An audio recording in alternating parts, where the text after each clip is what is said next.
Hi, welcome to Classical Stuff You Should Know, a podcast about classical education, classical books, and the intellectual movement sweeping the nation.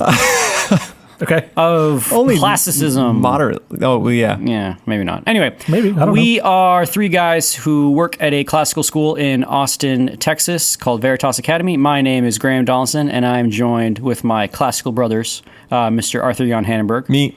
And Mr. Thomas Magby. Hello, that's Thomas me. Magby. Yeah. Hello, everyone. I wish that there was something that I could do to make me forget that terrible introduction. I feel like I've struggled through it, but I ultimately prevailed. And at the end of it, I achieved some sort of higher status. But man, I would like to move forward without having to remember it. Thomas, Well, do I have an answer for you? This is all going to turn into an infomercial. Come on down to the River Leth. River Leth, yeah, seriously. Anyway, but we are talking about, one thing I should mention before we get into it, you can patronize us on Patreon, and if you want to hear bonus episodes, and we do a monthly AMA, which this month was, like 2.5 hours, buckle up.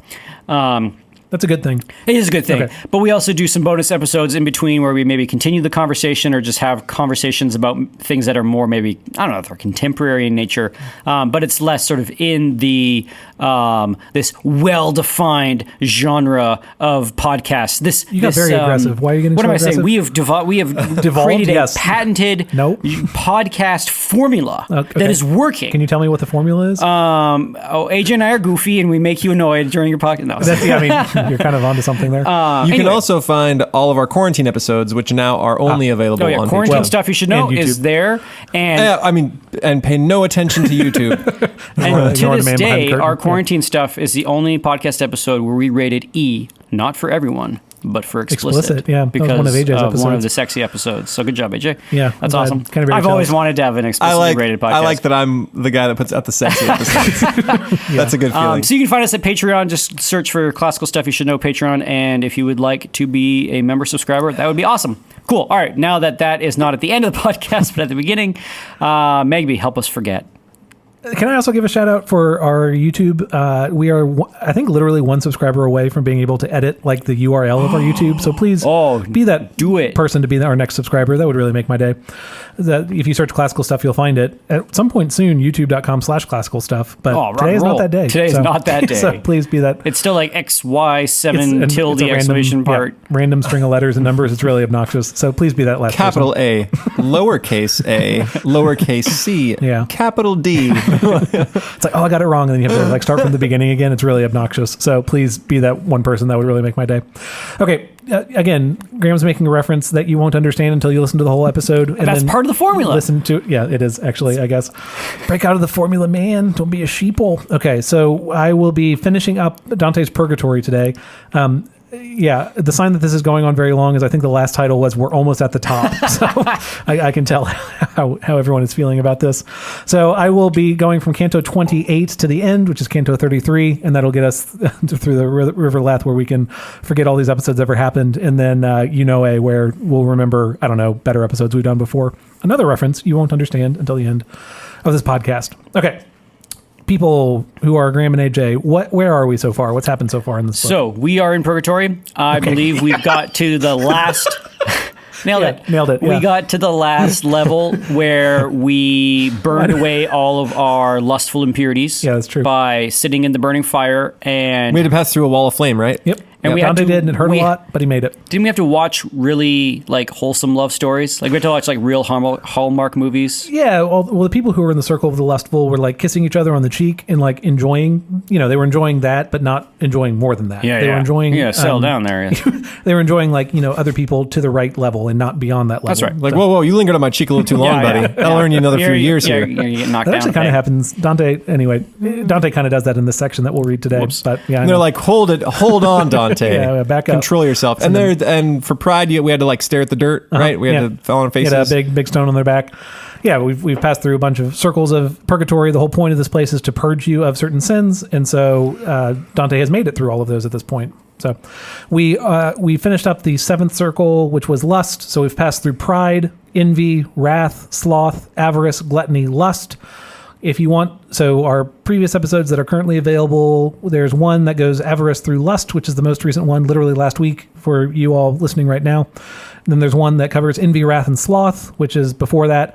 The episode on pride you have to find on Patreon or on YouTube, and the one that covers the like antechamber, the like stuff before the Mountain of Purgatory, is also now only on Patreon and YouTube. So check it out there if you so desire. This will be the very end. So we've passed beyond the seventh circle of lust, and we are beyond it. Any guesses? I guess you all have read Purgatory before, correct? Okay, Yeah. so then you all actually know. So where do we end up after we get out of the circle of the lustful? Ain't it the Garden of Eden? Yeah. So this is a earthly in paradise. the Garden of Eden, baby. Is that a song? It's in the Garden of Eden. Oh, okay. Another name for it will be the terrestrial paradise. So depending on translations. So and Dante such. says that the Garden of Eden is still around. Does it have Yeah. the flaming sword and the angel being like, nah, I guess there are kind of. Didn't say the magic word. Isn't that from Jurassic It Park? is for Jurassic Park. So kind of, we'll get into all the weird things that are here in just a second. But Canto 28 is our introduction to this earthly paradise, which it's visual humor like this that makes me appreciate that we have a YouTube channel. So please check this out. Okay, so We're layered. We're a layered podcast. these yeah, days. yep. So Dante gets to this earthly paradise at the very top of all these circles of purgatory, and I just wanted to. I referenced this in our AMA that Patreon listeners just got, but this answers a question from a few podcasts ago as to whether animals worship, and I'll just read this. They weren't blown a scatter on the spray. What is this about leaves? Yeah, I think it's about leaves. They weren't blown a scatter on the spray so roughly that the little birds would cease to ply their art, but in the fullest joy sang matins from the crowns of all the trees, receiving from the rustling in the limbs a whispered tenor to their melodies. So we got birds that are singing matins in the trees. Good for them.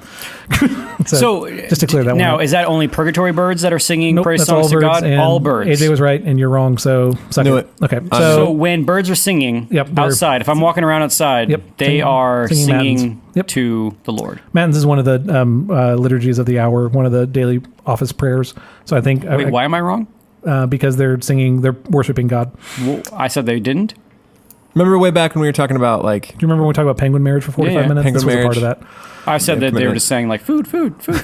It wasn't about Over birds here, over specifically. here, over here. This was meant to be a 30-second comment. I'm moving Sorry. on. Okay, so when Dante gets up to this circle and sees the birds that are worshiping, he also sees a pretty lady. Does anyone know who this pretty lady is? You remember this? ain't that Beatrice? It is not. It is Matilda, or Matilda, as apparently you can translate it either way. There's another pretty lady, and she's just up here.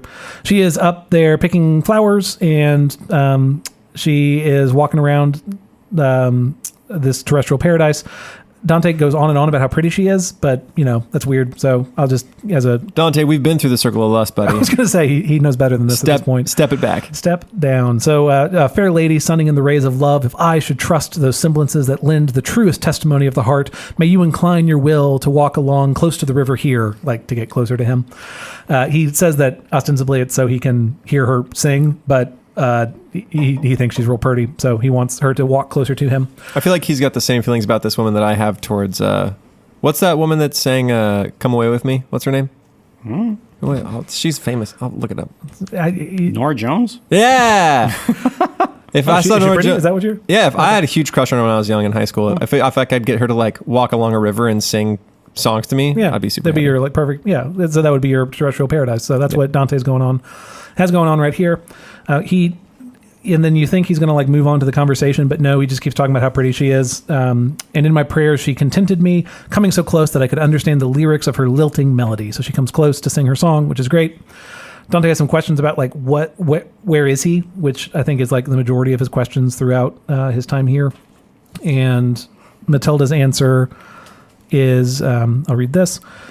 The highest good, pleased in itself alone, made man good, and for good gave him this place as an earnest of eternal peace. By his own fault, man did not dwell here long. By his own fault, he took up grief and toil, pawning his honest laughter in sweet play. So this is the Garden of Eden where they are. They don't actually call it that, if I'm remembering correctly. So they'll call it earthly paradise, terrestrial paradise, but not Garden of Eden as they go through this. But very clearly, that's That's what it's talking about. This place was meant as, when it says an earnest of eternal peace, an earnest is a thing intended or regarded as a sign or promise of what is to come. So this was supposed to be the sign of the peace that was to come later. Man was made to enjoy this beautiful place, this beautiful nature and design of things, but instead rejected it and chose instead grief and toil over these things, which is super bummer. Running through this place are 2 rivers. So they'll talk about Garden of Eden's at the Tigris and Euphrates, right? But apparently, like what the river that flows into the Tigris and Euphrates, according to Dante, are these 2 other rivers that Graham has made reference to. One of them is the river Leth, and one of them is the river Eunoe, E-U-N-O-E, Eunoe. We'll go with Eunoe. Okay. The river Leth. What do you know about this river? It shows up in a lot of different myths, and it's where you go, and I think it shows up in the Aeneid where they're exiting from hell, and if you're a soul and you've been in Hades, then and you're being reincarnated, you need to forget everything you knew about your previous lives and the underworld, and so you drink deep of Leth and then head back up, and you're like a newborn, cleanly wiped slate. Totally.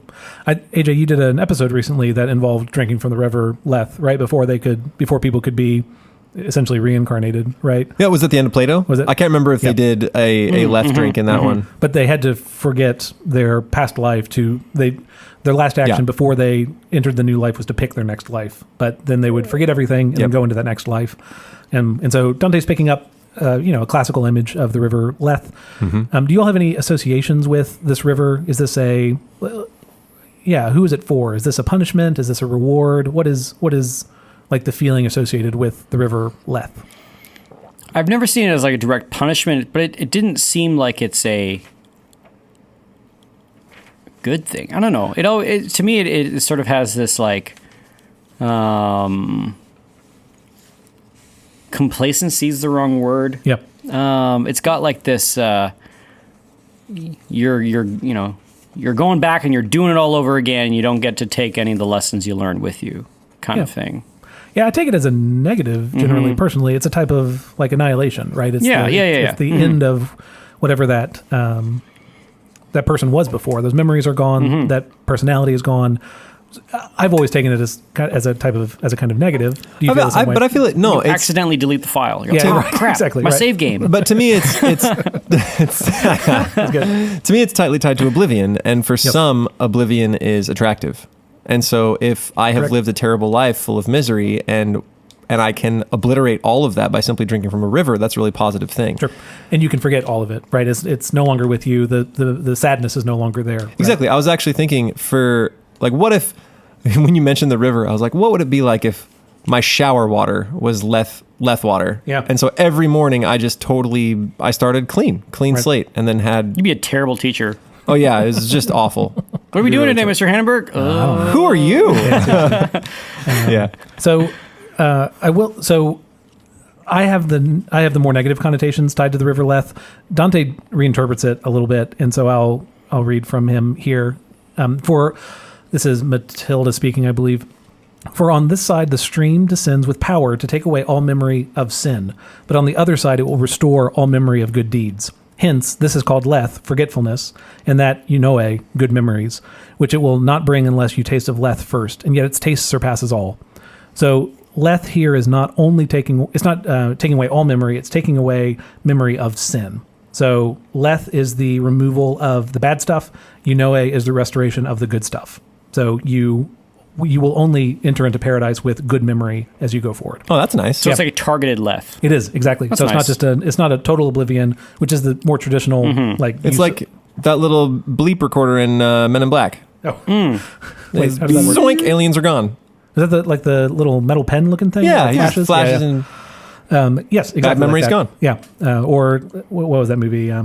Eternal Sunshine on the Spotless Mind. Yeah. You pick which things are removed. Yes. And so that's, again, Dante paints this as a good thing. We'll learn more about the effect of the river Leth as we go, but that's just an interesting. So to pass into paradise, all souls must pass through these two rivers, one to forget the bad they did, one to restore the memory of and to only have memory of the good things that they did in life. Good memories is what means from the So there's this Greek. period where they're in oblivion partway between the two of them? Yeah, we'll actually get to see that later. Oh, cool. Where we have a Dante. It's just like a big blank page, and then you flip the page, and It's not. It ends up not being like a total. I expected that. I expected Dante to like have this moment of like, who is Beatrice? Like, where am I? What's going on? It becomes more of like a disassociation where Dante is aware that like someone in the past like forgot his love to Beatrice, but he forgets that it's him. Does that make sense? Like it's the separation of the sin from the person. But we'll get to that. I always say that, and then we never do. So maybe this is all you'll hear about it. Sorry. it's part of the formula. It's part. I like the formula less and less as you describe it. Okay, so Dante, you like it less and less, or why more do and more? people Yeah, why do people listen to this? I don't even know. Please listen to us. Okay, so Matilda will go on to say. So at this point, Dante has a couple people who are with him. He has Virgil, who's been with him the whole time, and he also has a poet whose name is escaping me right now. Is it Sapia? Oh, that guy, he's still following him around? Yes. So he's been with him the whole time. And so the three of them are passing along into this terrestrial paradise. All three of them are there together. I don't have the name in front of me. Sorry, all three of them are there. But that plays into this one line that I love. And again, if we had more, well, I don't know. I'll say it and then see if you all find it interesting. If not, we'll move on. I think this ties in really well with a few episodes ago where we were talking about romanticism and kind of this looking toward the past. But this is Matilda speaking about this terrestrial paradise. Again, she's already said man was made for this place. This is what man longs for. This is what man should have experienced for all the days of their life, and then gone to, bliss was what Earth was supposed to be, and then like super bliss is what paradise was supposed to be, or it is. But that's what the nature of that's what man was supposed to experience going forward. But we sinned and we walked away from that. So Matilda says, the poets in their melodies of old may have dreamed on Parnassus of this spot, singing about the happy age of gold. For here the human race was innocent, forever spring and fruit upon the vine. This is the nectar which the poets meant. At that I turned around to look upon my poets, the two poets he's with, and I saw that with a smile they'd greeted her last words. And once again I turned my gaze upon the lovely girl. Weirdo Dante. But what he's saying here is that when people are talking about the golden age, the happy age of gold is what he calls it here. The place they're describing is the Garden of Eden. The thing that the poets long for in their poetry is an actual place in Purgatory, in this case, the terrestrial paradise. They are having dreams and memories of a place that did exist and does exist now. And one day they will reach if they are on the path to paradise. I don't know if you tie that in with the Romantics, or the thing that they look for in their past is actually a destination of theirs in the future. Yeah. I don't know if that's sort of the error of the Romantics, is that they are thinking that it's some sort of past thing, that it's some sort of thing that they had when they were younger, now they don't have it, and it's a nostalgia, and they're longing for it. But the reality is that it is a hunger for the place where they're supposed to be, which is earthly paradise. So they were made for this place. So it is a nostalgia, but it's not a nostalgia for something they've personally experienced. It's a nostalgia for something they have yet to experience, but they were made for. Yes. So yeah. I just think it like takes away the tragedy in some way of the Romantics. The thing that they long for, they will experience one day if they're on this path to paradise, right? And that's, I don't know, I think that a lot through Purgatory of the things. Virgil is still with Dante at this point. Human reason is capable of bringing a person to that earthly paradise. Yeah, in many ways, Romanticism is just like acedia given a literary genre. Sure. Right? Yeah. Like, it's just at some point you just sort of decide that you're going to wallow in the sadness and try to like dress it up and make it seem tragic and romantic. But it's, in the end, like it maybe sounds good on paper, but it's no way to live. Yes. But maybe I'm thinking this, maybe you all disagree. I'm thinking this earthly paradise in some way is possible right now. If we take seriously our sin and overcoming our sin, and we have communities of people who are trying to fight that sin to become better people, I think that's what's meant by Virgil following Dante all the way up to this terrestrial paradise, all the way up to this Garden of Eden. Like a good life is possible here and now. And if we do the work to approach that, I think we can experience that here and now. And there, obviously, Dante's comedy doesn't end at purgatory; it goes on to paradise. So, is there like not a self-help, but is there like a practical side of the purgatory where it's like, okay, for the next month, I'm really going to focus on my pride. Yes. Am I a proud person? And then I'm going to actually maybe even make my own little liturgy where I'm going to stare at the dust, or I'm going, I don't know, what is it? Well, I'm not going to make eye contact with people, or something like that, right? Like you purposefully give yourself a task to do over and over to try to kind of like what you do in Lent, right? Yes. Yeah. And you actually and again, I think this is like early self-help in some way. So the example of the prideful having to remember stories of humility, and they're forcing themselves. The stone isn't there just to like hurt their back. It's to focus their eyes on the stories in front of them so that they read them over and over again. I think that's the point of this book, is to give examples of, I think contrapasso, I think is the Italian, maybe, I don't know, maybe that's wrong, but it's... no, that's right. Is it? What you're looking for is... No, I know it's right. I talk about the contrapasso in the Inferno. I thought this is like, yes, no, it's... I would trust AJ on this Italian. Spot on and good pronunciation. But pronunciation, I'm not sure, but that's the right word. But the correction is supposed to mirror the problem. And so, again, just to say that, I think there's something really powerful to that, of thinking through, where is there pride in my life? Where is there envy in my life? Where is there greed in my life? Sloth, go through the rest of the list.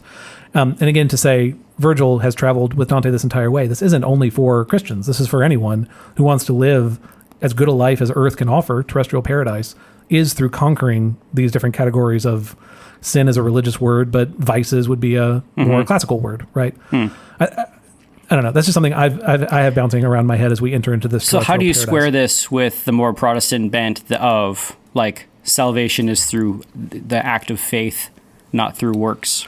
I think that's true. And again, everyone who's in purgatory is saved. There's no question about that. They will eventually get to paradise. But why do they got to work? Because they're not ready for it yet. So God, who is holy, cannot be around unholy. It's like those weird stories in the Old Testament about like the ark, destroying people who come near it or touch it. It's because God, who is all holy, being near the not perfect. But if I'm clothed in Christ's righteousness... Yeah. Then how come I don't just like get to skip the mountain? Yeah. Again, this will be Dante's answer. You two are the ones who might believe in an actual purgatory. Christ's sacrifice is what got them on the mountain in the first place. They don't deserve to be here. And these were some of the stories early on in the purgatory where, like, I don't remember the exact example, but it's in the anti-purgatory. Someone who's like has like this kind of bloodlust, like really wants to kill people. And their last words upon their lips are Mary, save me.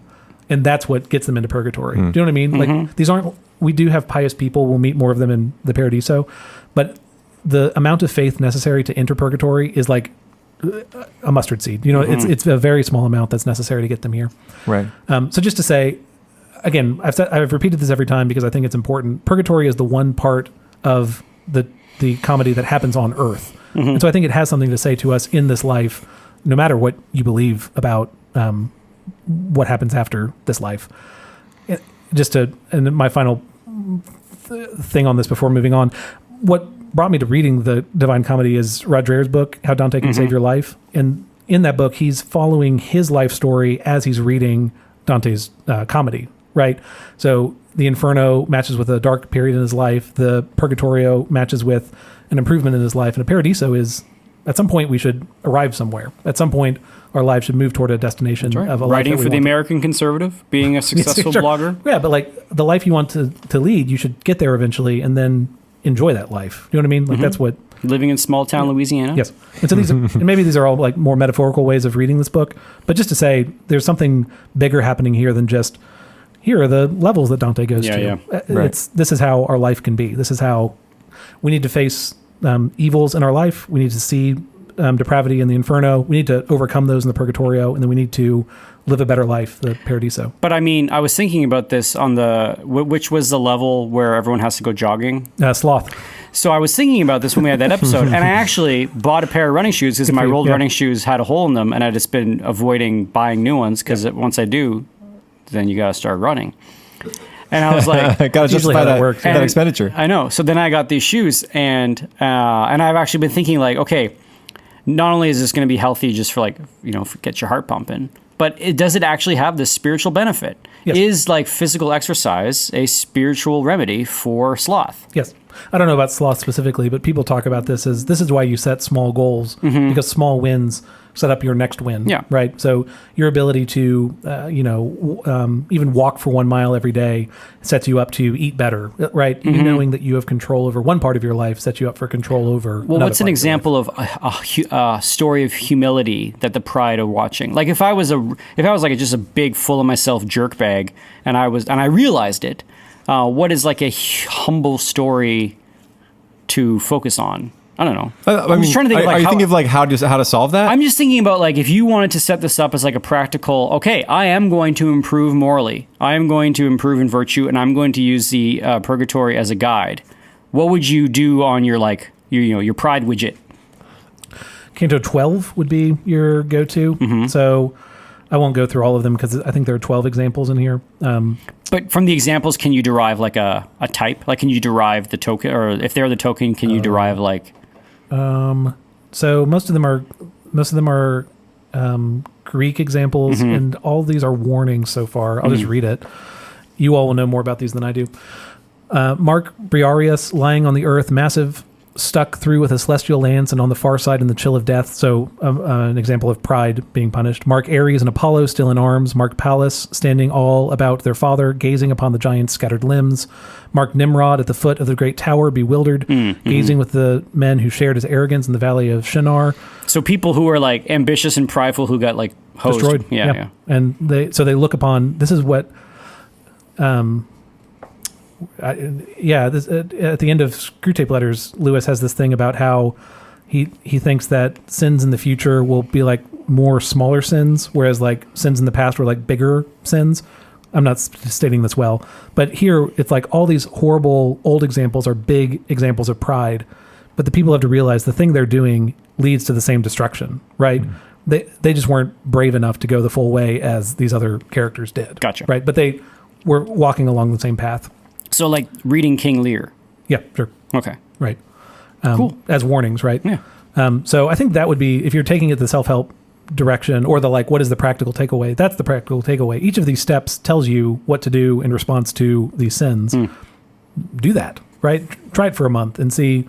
If I'm focused on how pride has destroyed people, again, like if your news consumption is mostly about like self-important tech billionaires, like, doing their own thing and being prideful, you're probably going to be more prideful, right? Like there's your obvious statement for the day. If you spend a month focused on thinking about how pride cometh before a fall, where you focus on prideful people who are punished for that behavior, you will be different at the end of that time, right? Do you agree with that? I do. Okay. Interesting. So I think that's I'm preempting like, or I'm post-empting because I'm already past the 7 circles, I but feel like I'm deriving a course in my own brain, like a curriculum in my own head. I think there should be. I've thought this with The Ladder of Heaven. What book is that from? It's one of the old mystics, but I think there's a way where these things just need to be adapted to a modern audience, and I think would be very useful. We're going to be millionaires. Yeah, I don't know about that, but like these old books were very structured in their approach to how to overcome sin, and so instead of like the answers were not wishy-washy, I guess is what I'm saying. Dante would say, if you struggle with gluttony, you need to fast. If you struggle with sloth, you need activity to motivate. His example is running. You need something to motivate love inside yourself.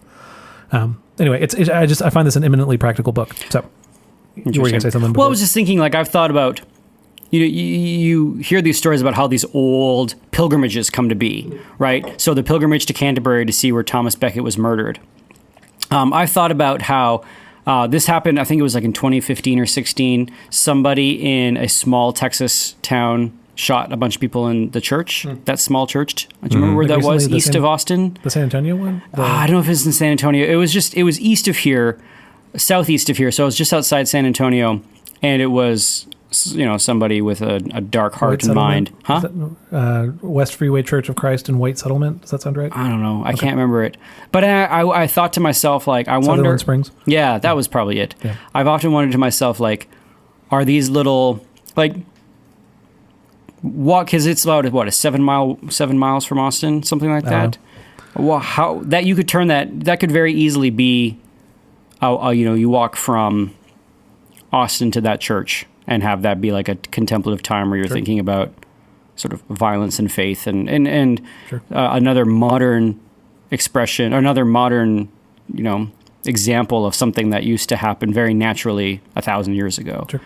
I think people just anyway, but most people need that set up for them. But the pilgrimages happened because someone started it.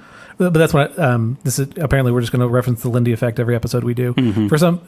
At some level, people go on these pilgrimages because for the last 100 years they have. Someone else, yeah. So yes, it started at some point, but I think the same thing needs to happen now. Someone needs to start those pilgrimages to say what you just did. Yeah. Here's the destination. Here's what to think about on the time. Even bringing groups of people together, because these pilgrimages happened with groups of people, right? These weren't like, sometimes they were solo, but not always. Anything else, AJ, before?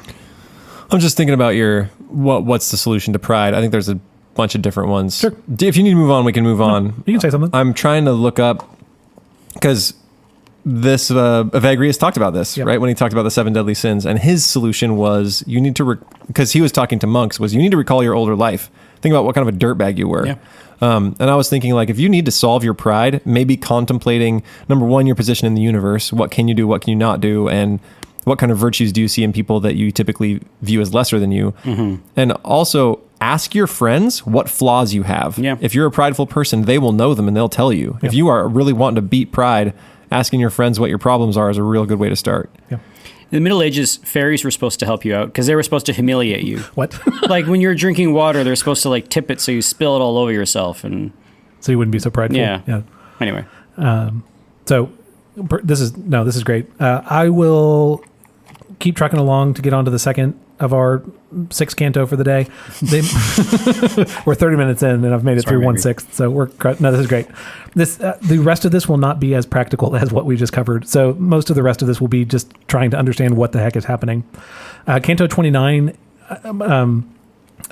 Because I'm a millennial, I'm now using Rome Research for my note taking tool. Have y'all ever used this before? Anyway, my top sentence on this is where things get weird. So buckle up, I guess, as you all say. Okay, so Dante is in this terrestrial paradise. He's hanging out with Matilda. He hears people singing, which is normal. And then out of nowhere, he hears a new sweet melody rippling through the light-filled air. And this melody makes him remember how much he reprehends the bold, proud sin of Eve. So suddenly is brought to mind how much he hates that Eve took a bite of the fruit. So that happens. Suddenly he hears that same melody that reminded him of how much he hated that sin. It gets louder and louder, and it makes the air glow under the green limbs of a tree like a bonfire set ablaze. So he starts seeing these weird images of this tree with this fire under it. He looks out, he sees 7 golden trees that aren't actually trees. It turns out that they're candelabra. He thinks the candelabra are singing. Turns out it's actually a different choir that's singing instead of this candelabra. Dante in the middle of this is what is going on? He's just very confused of what's happening. He looks to Virgil. Virgil has no words. He just also, like Dante, looks stunned.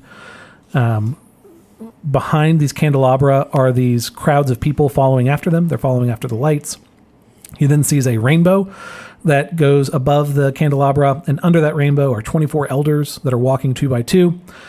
After the elders, he sees 4 living things pass by, and they're crowned by green fronds. And these 4 living things, I think, are also 6-winged angels. 6-winged angels are somewhere in this parade as we go. Where they cover the eyes, cover the feet, that kind of thing? I don't think it says that specifically, but he does reference, is that the Ezekiel account of angels? Mm-hmm. He does reference Ezekiel specifically. With rings and wheels and all sorts of crazy so things. There is a chariot being pulled, but not not the angel with the wheel or whatever. These 4 living things pass by. Then a griffin passes by. The griffin is drawing a chariot. And then there are 3 ladies dancing on the right of the chariot. There are 4 ladies dancing on the left of the chariot. Then there are 2 old men. Then there are 4 men. And then there's a sleeping man. And then everyone stops walking. And that's the end of it. That's Canto 29. Sounds like a party my house threw back in college. Exactly. Yeah, you've probably seen this stuff before. Chariots and a couple old guys and dancing girls. Yeah, totally normal. Pretty crazy. Dude with wings. This one's pretty some guy with 6 wings on him. Yeah, is that not normal? This one's pretty straightforward, so I'm not going to say much more about it. So I'm just joking. Okay, so hearing all of that, does anything come to mind with all those like weird images that are happening in this canto? I mean, it's evocative of like all the images of the temple throne room Yes. that you get in like Isaiah and Ezekiel and Revelation. You have like these candlesticks representing these candelabra representing the 7 original churches, all that kind of stuff. Exactly. Yeah. So I will be drawing heavily from Dr. Esselin, again, the translator of this version of the Purgatory, as we go.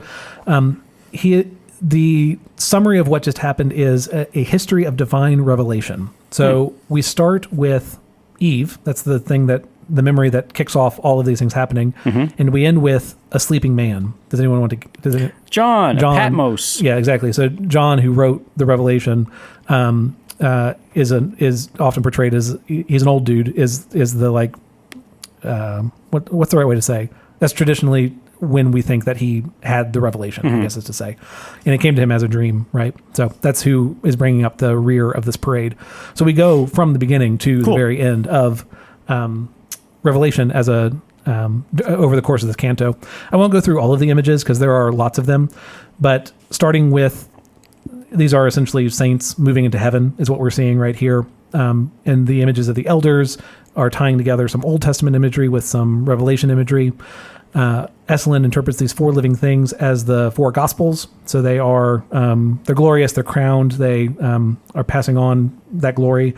The griffin that comes with them, this was a weird one to me. What is a griffin? It's like a lion. It's a griffin, I believe, is lion body, eagle head, and wings. Yeah. And so apparently this is like a traditional image. Can you all think of anyone else who has like 2 different natures that are like tied together? But Christ. yeah, so instead of, Aslan, instead of a straight up lion, we get Jesus Griffin. I know that. And yeah, I mean, Wikipedia tells me this is a traditional image, so whatever. Aren't there also animals associated with the 4 Gospels? Yes. And is the griffin one of them? John's John's the man. Yes. One's an ox. Actually, One's a bird.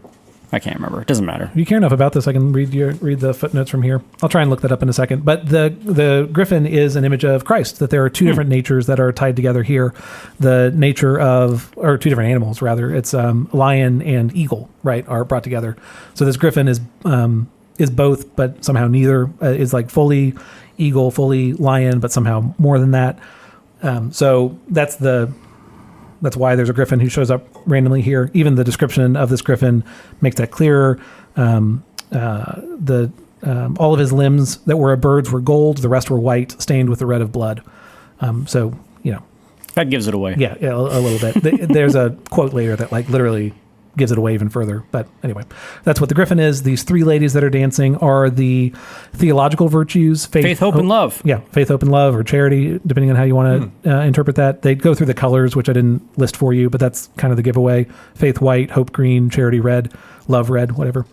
Which, if those 3 ladies are the theological Wisdom, virtues, justice, courage, temperance. The other 4 ladies are the cardinal virtues. Nailed it. Yeah, exactly. Though apparently one of them has 3 eyes, so whatever that's about.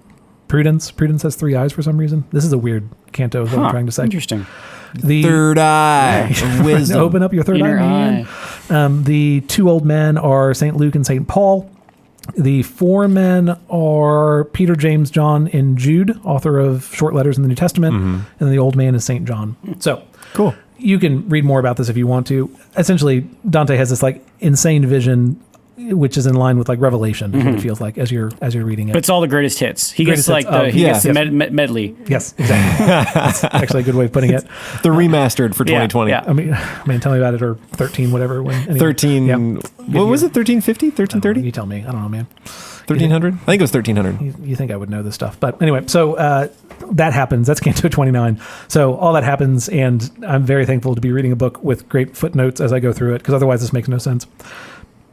And I guess you all who have read the Paradiso, is the Paradiso like that, of just like lots of imagery?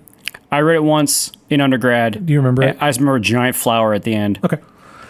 I read the first third and got bored. Okay. That's what I'm worried, that if Paradiso is like So these sorry. last like 5 or 6 canto, I just don't think I'll be real able to do woo-woo it. and, Yeah, it's just like it gets weird and it just gets hard to read. So maybe I'm just a boring person. I remember that Also. there's a lot of like sacred geometry. Like everything's a triangle or a square or a cross Yeah. shape, or there's just lots of speaking points of light and Interesting. very few people. Yeah, that's in throughout Purgatory, he has these. Maybe this is in the Inferno also. He has all these references to time and like where the planets are in relation to where he is, and I always just kind of like skip over those parts, or like I read them, but I'm like, don't know what that means. But when he's in paradise, it's like literally he's in space, right? Mm-hmm. Like literally planet to planet. So I don't know if I would understand it. Whatever. One day. Okay, so Purgatorio Canto 30 is what happens next in 29. We just finished 29, we move on to 30. 30 is where we finally meet Beatrice. So Beatrice finally shows up on the scene.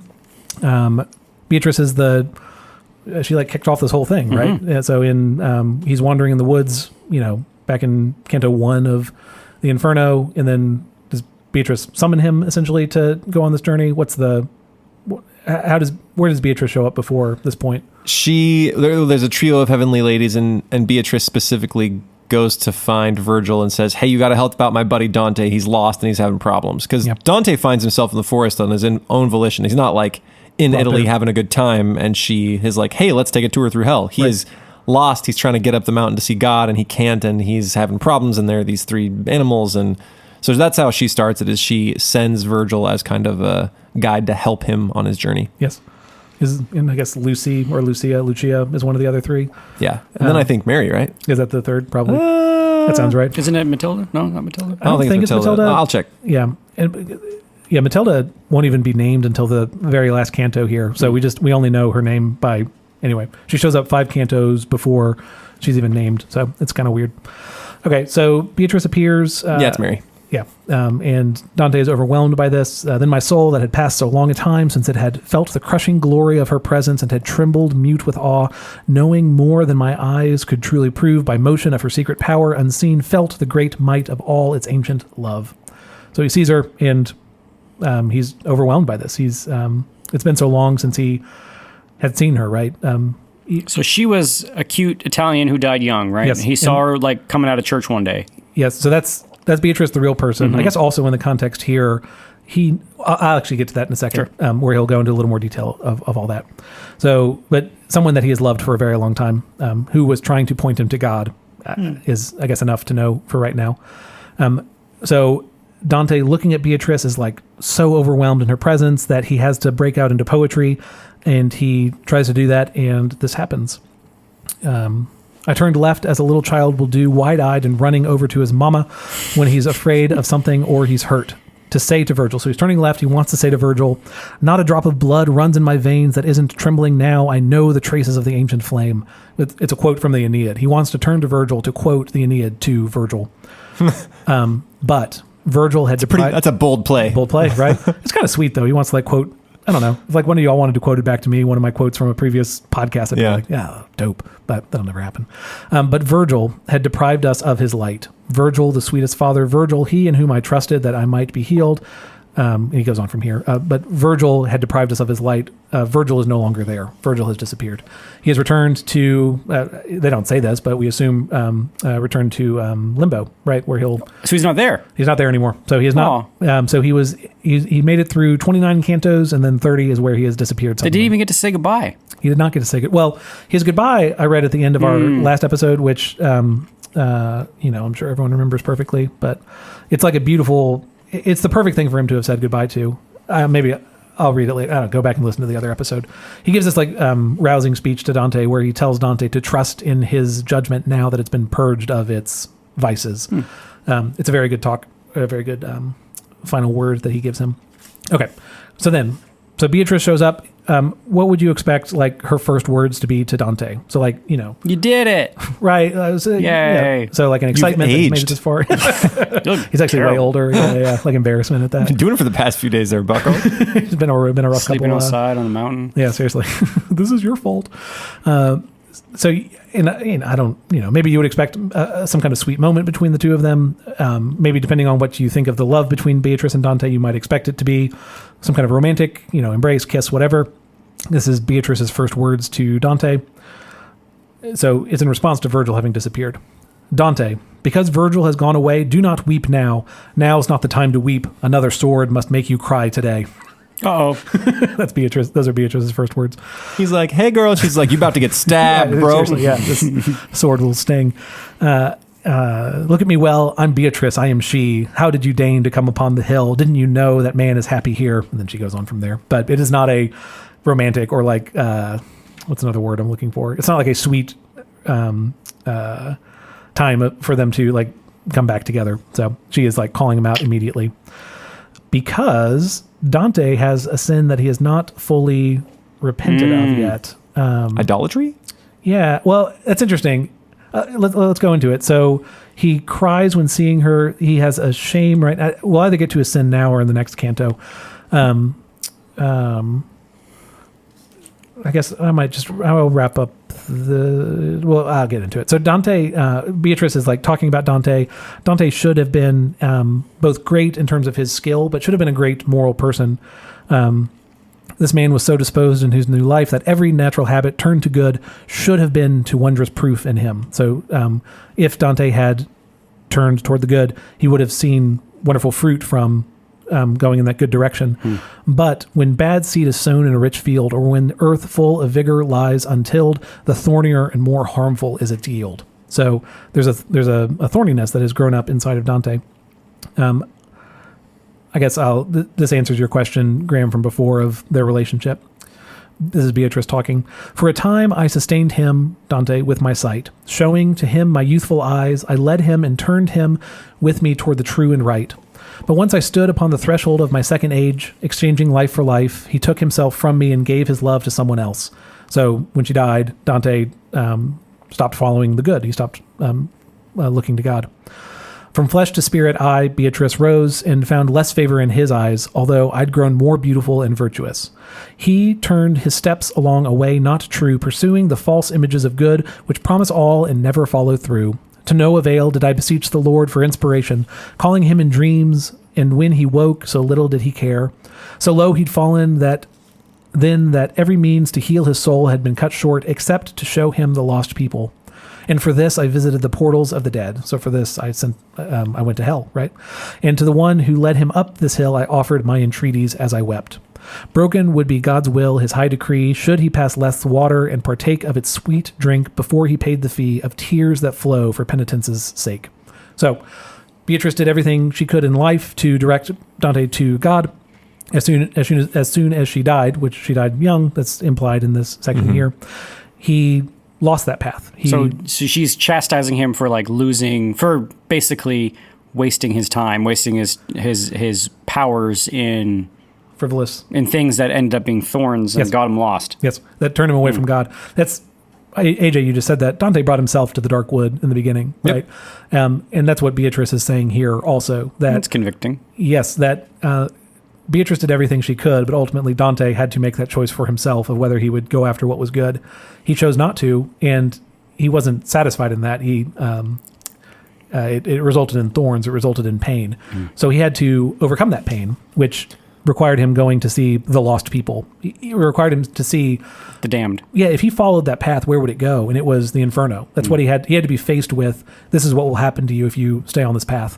And I think that's the importance of seeing these negative examples, right? He needs a warning of that kind. Well, I mean, you know what they say. What's that? Ultimately, the best option still isn't perfect, and all we can aim for is the best possible option for a particular person, given their unique situation and preferences. That sounds like a pretty wise saying. Who are you quoting there, Henry? Oh, right there, I'm quoting Thomas Magby in one of his most recent newsletters. I have a newsletter. I feel like that. I feel enlightened. I feel enlightened too.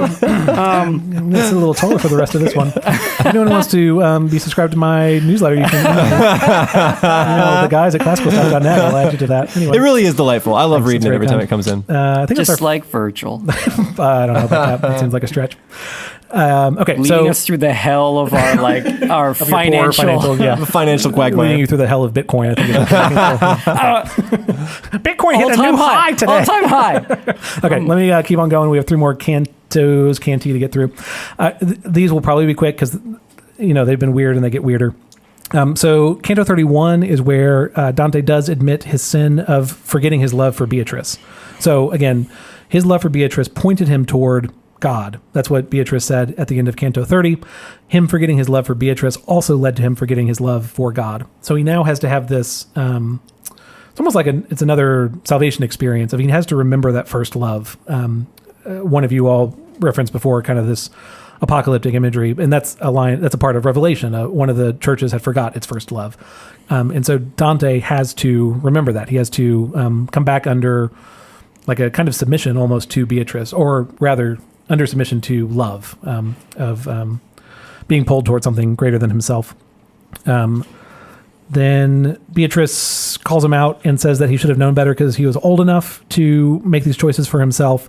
Dante feels more shame, but ultimately has this moment of, he realizes he was wrong, and he, I guess, falls back in love with, every time I say in love, it's the wrong connotation, but it is a love, but it's not a romantic love, maybe is what I'm trying to say. It's akin to when Paul says, if you can't be Christ, imitate me. Yeah. But not, I don't know. It's got that sort of,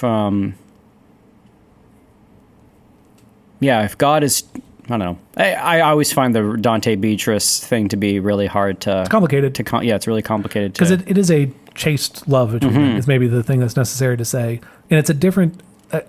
we talked about this on our Valentine's episode a while ago. It is a different type of love than Dante had to his wife, because Beatrice was not a real person to him, right? She becomes an idealized form of love. She's a symbol. She's idealized here too. I'll read this part.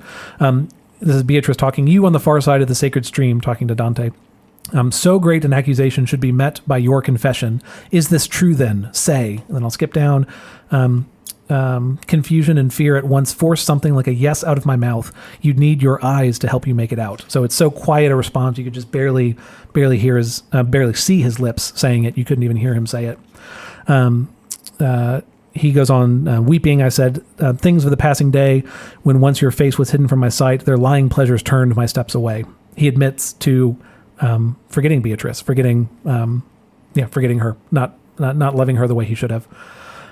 This is a type of restorative moment for him. It allows him to go to this next step in purgatory, which is the river Lethe. That's the next thing that happens. So he admits to his sin and is like so overcome that he does what Dante does best. What does Dante do when he gets like super overwhelmed? He passes out. And when he wakes up, he is in the river Lethe, which I think is kind of insane. How did I get here? Yeah, I mean, honestly, though. And, the worst camping trip. Yeah. You wake up and you're like, oh, where am I? I'm on a river. So he wakes up. I don't remember anything. This is how he wakes up. Just imagine this. She led me in the stream up to the throat. So he wakes up and he's, fully submerged in water. And then he has this like very kind thing, but see if you have the same reaction I did. The lovely lady, Matilda, opened her arms wide. Holding my head between them in embrace, she plunged me in the water so far down I had to drink. Interesting. She like drowns him. Anyway, whatever. Is Beatrice a bully? Matilda. Matilda. Yeah, she's just dunking him. Yeah. Like Matilda does like the follow dirty work, me, I guess. Yeah, exactly. dunk. And then tosses him in. So it's like give me your lunch money. It's like pretty clearly a baptismal image going on here. It then says, when I had been washed clean, she sent me to the dance of the four beauties. So then that's again to the four cardinal virtues. So he's able to be in the company of the virtues for having forgotten his past sins. There's more to be said here. Dante spends a lot of time talking about how pretty Beatrice's eyes are, which you might expect. But by looking in Beatrice's eyes, it's not just that they're pretty. It's that when he looks in them, he sees the reflection of the griffin. So it's not just the love he has for Beatrice. Again, this is what makes it hard to talk about the love. It's not just for Beatrice. It's for what Beatrice points to, which is, in this case, Christ, who is, just a reminder, a griffin at this moment. There's more to be said, but I will leave it there. In Canto 32, I will breeze through these last two because they're kind of weird, as I guess all of these have been. In Canto 32, there is a dead tree at the top, or in this terrestrial paradise. The griffin restores this dead tree. Dante takes a second nap because he's overwhelmed by literally everything around him.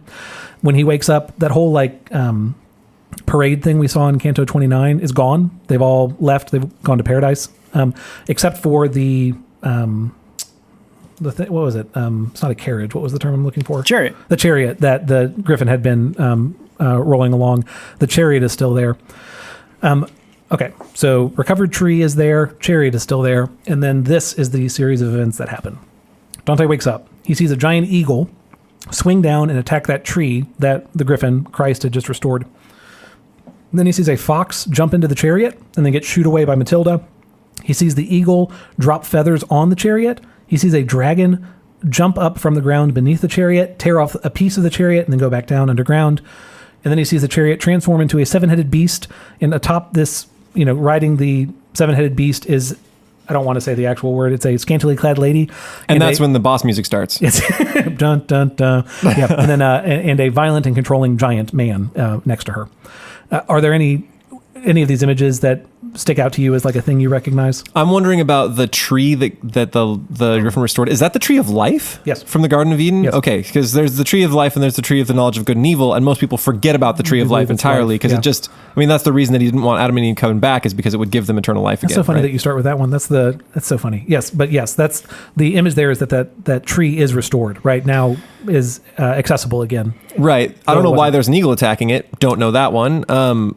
I do sort of the scantily clad lady. Is she the lady from Babylon? Yeah, the Whore of Babylon plus the multi-headed dragon. Isn't that also in the beast? So is the chariot Revelation like the church? And the chariot is the king. Yeah, the church. Chariot so the church yeah. gets torn into by the dragon and then gets corrupted and turned into a beast. The Whore of Babylon. Yeah. Great. Well, the real cheery. The Lady of Babylon is on the beast, but Gotcha. the chariot, again, the church transforms into the beast in this image. Just to run through them quickly, the eagle is Rome. That makes sense. Again, the eagle of Rome. So Rome attacks the tree of life. So the church, I guess, not the church, the salvation that's possible through Christ, right? Rome tries to attack that, but is ultimately unsuccessful. The tree is still standing afterwards. Was he calling out the Pope on that one? With the transformation of actually, yes. I'll get to it. So the tree still stands. The fox that jumps into the chariot is apparently the heresies of the early church. Don't know. There's probably imagery related to the fox. I don't know. Matilda, get out of here. Yeah. That eagle then flies over the chariot, dropping feathers on it. And that, I think, is the condemnation either of the Pope or the church. It's that there's this... They take a little bit of Rome. Yes. There's this tying together of earthly city with church creates an evil beast, creates the seven-headed beast that comes out. So that would be a condemnation of the Pope. Esalen interprets it as like the church desires too much earthly power, and so it gets that earthly power, right? But it corrupts the fundamental nature of the church to begin with. The dragon is Satan, who's like tearing off pieces of the church, and the church is ultimately corrupted, and it's led by bad people, scantily clad lady and violent and controlling giant. That's Canto 32. 33 is the very end of the Purgatorio, and kind of a letdown. I guess you'll see in a second. What happens? Don't they kill the dragon? What happens to it? So just stomps around. It leaves is what happens. So the lady from Babylon looks at Dante kind of suggestively, and the giant hits her because he's a bad person.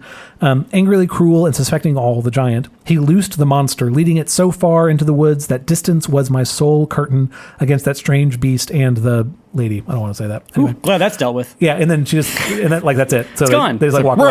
Don't need to worry about that anymore. That's literally the end of it. And so they don't kill it. So that's easy. Yeah, I guess it literally just walks away. So the boss escapes, I guess. Yeah. Phew. Oh yeah. And it's like you will meet the boss in another level. Ooh, but stronger. Bowser is not in. Bowser is in another castle. You have to go to another one. The princess is in another castle, right? Isn't that it? Yeah, that is. So Beatrice explains Canto 32 because it was also weird. It's all this stuff about the church's corruption and the church essentially marrying itself too much with empire or Rome or Babylon or whatever image you want to use. That'll never happen. That feels like more of an in-between conversation. Anyway, so that is what Beatrice talks about. She does also say that the church will be restored, though, to that glory. At some time in the future, whatever this knot is that has tied it in with the eagle, with Rome, will be untied, and it will not always be that way. So there's a hopeful ending at the end of this, I promise. She goes on to literally go through every single one of the images that we saw in 32 that I already told you. This is the scene where Beatrice brings up again that Dante forgot his love for Beatrice. And Dante says, "But I can't recall that I estranged myself from you before. No bite of conscience troubles me at all." So this is, again, he's able to talk about this thing that happened, but he has no association that he was the one who did that wrong, who forgot his love for Beatrice in the first place. So that's what the River Leth does. It's not a total eradication of memory. It's kind of this, again, disassociation with the bad that one did. Dante approaches the River Unoe, and he enters it, and you expect a great description, and there is not one. Here is how the Purgatorio ends. 136. My reader, if I had a longer space, I would keep singing, but the merest part of that sweet drink I never could drink full. But because now the pages set upon the second canticle's loom are all complete, the reign of art prevents my writing on. From its most holy waters I returned, as remade as a new young plant appears, renewed in every newly springing frond, pure and in trim for mounting to the stars. Which sets us up for Paradiso, where he is in the stars themselves. He goes to the planets. So we get space travel, Dante, at some point in the future, if I can stomach the Paradiso. But that is the Purgatorio. So sorry, these last 6 or whatever canto are really weird. But I do remember that. It gets real strange. I think when I first read it, I was like, well, didn't understand any of that. And then I just sort of finished. Yeah, again, this is where, the footnotes from Dr. Esselin are super helpful, and his endnotes go into even further detail. So again, since this is my last episode on Purgatorio, translation by Anthony Esselin. This is the modern library version of it. It also has a really cool cover, which you can see if you're on YouTube. But check it out. It's a great book. Except for these last 6 canto being really weird, it's just super practical. It just clearly has something to say about what it is to become a better person and to attain to terrestrial paradise, to attain to the best possible life that we can live on Earth. Yeah, I mean, they're weird, but if you just sort of soak in them, and if they obviously are hearkening to the imagery in the Bible, so it's so there are things to derive from this kind of image casting that we don't as modern people do, but they did in antiquity. Sure. So anyway, it's an interesting thing. I personally found these last 6 less helpful than the rest of the book, but I hear what you're saying. Cool. Because you can get that imagery from Scripture itself, right? You can read Revelation. Right. Well, this has been Classical Stuff You Should Know. Thank you for listening to this. If you have any cool ideas about how to set up a Mount Purgatory moral improvement climb yourself, maybe you should also read Rod Dreher's book. I've never read it, but I hear it's quite good. It's really good. And and thank you for listening. You can email us at theguys@classicalstuff.net. You can find us on Twitter at classicalstuff, CLSSCAL stuff on the twits. You can patronize us on our Patreon page, and you can also find our episodes on classicalstuff.net, as well as charming photos of the 3 of us. And that's about it. So this is... so can I say one last thing? Yes, you may. So AJ has included goofy titles for each of my Purgatory episodes. This will come out during the first week of Advent. Can this be Purgatory Ho-Ho-Ho? Can it be? We're close enough to Christmas, right? It has to. Okay, that's the one request I want to make. Sure. That's all. I just want to get that on record. Excellent. Yeah, thank you. Great. If you guys ever want certain titles, you can just send me an email. I have to make them up as I go. Gotta make them up. I've helped you now. There you go. Have a blessed Advent as you await the coming of our Savior. And thanks for listening. This is Graham, AJ, and Thomas signing off. Signing off. Bye.